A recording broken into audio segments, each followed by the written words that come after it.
Let's read some comments. I believe in God, but bruh, this argument is dog water.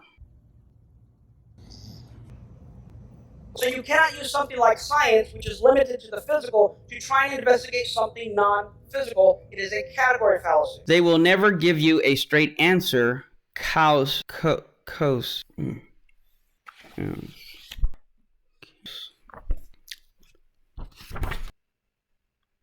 they even know they full of language. Sounds great. Can I have some proof? No. Believe or burn in hell for eternity. I mean, he's not wrong on the last part. God created the universe, but then what created God? Bruh. So let's answer this question, which will simultaneously answer all these other questions that I keep getting on the video, even though I've already answered that in my last video. Logic, philosophy, reason, by going over one of my favorite arguments for God's existence, known as the Kalam cosmological argument by Dr. William Lane Craig. Premise 1, everything that begins to exist has a cause. Premise 2, the universe began to exist. Conclusion, therefore, the universe has a cause. Now, we know that when the universe began to exist, at least 3 things came into existence, namely time, space, and matter. Or we can put it this way. If there were no universe, there would be no time, no space, and no matter. Now, when we look back at the argument, we can see that by observing the effects of this cause, we can actually logically deduce attributes of this cause. Because, see, in philosophy, causes are external to, or prior to, and greater than their effects. So, for example, the person that made my laptop is not inside of my laptop making it run. That's because as the cause of the existence of my laptop, he is external, prior to, and greater than my laptop. So, if time, space, and matter had a beginning and needed a cause, then it would logically follow that the cause of time, space, and matter must be timeless, spaceless, and immaterial. So we can now say that if the universe began to exist based on a logical deduction, there must exist at minimum an entity that is timeless, spaceless, and immaterial. Now, this brings us to the second question that he asks, namely that if we're going to say God has always been here, then can't we say something the same about the universe?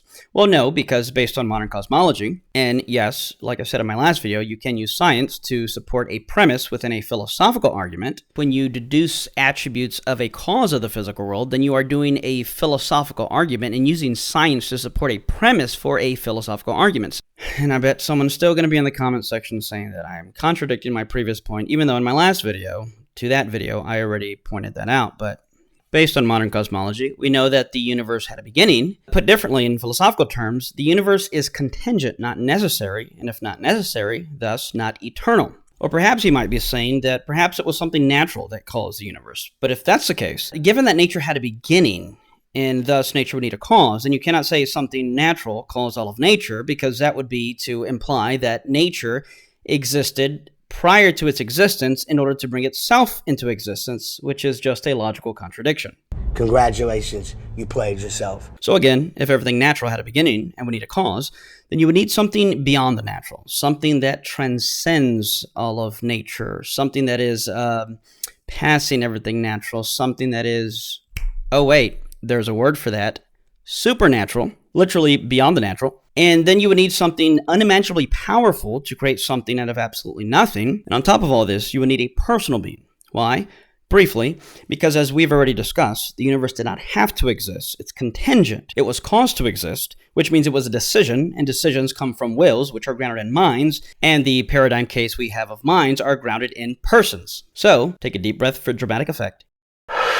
If the universe began to exist based on this logical deduction, we can now conclude that therefore there must exist a timeless, spaceless, immaterial, supernatural, unimaginably powerful, personal being, and I just call him God for short.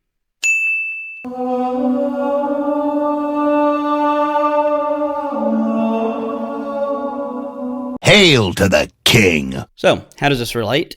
Well, because if you're going to ask me what caused God or what created God, or if everything that begins to exist has a cause, then what caused God? Well, then you realize how much of a dumb question this truly is. And let me explain. Given what we just learned, if time, space, and matter had a beginning, and if everything that begins to exist needs a cause, then the cause of time must have been timeless. Now, if God is the cause of time, then it follows that he is timeless. And if God is timeless, then that would mean he's eternal. And if God is eternal, then he had no beginning. And if he had no beginning, then that would mean he needed no cause. And if he has no cause, then he is what we call in philosophy the uncaused first cause. It is also a category fallacy. You remember that one from the last video, don't you? It's simply a nonsensical question. So to ask what caused God or what created God is like asking who's the bachelor married to. A bachelor by definition is single and thus is not married. And a God who is the cause of time, who is timeless and thus eternal and has no beginning, needs no creator and thus needs no cause. So you cannot ask who created God because it's a nonsensical question by definition.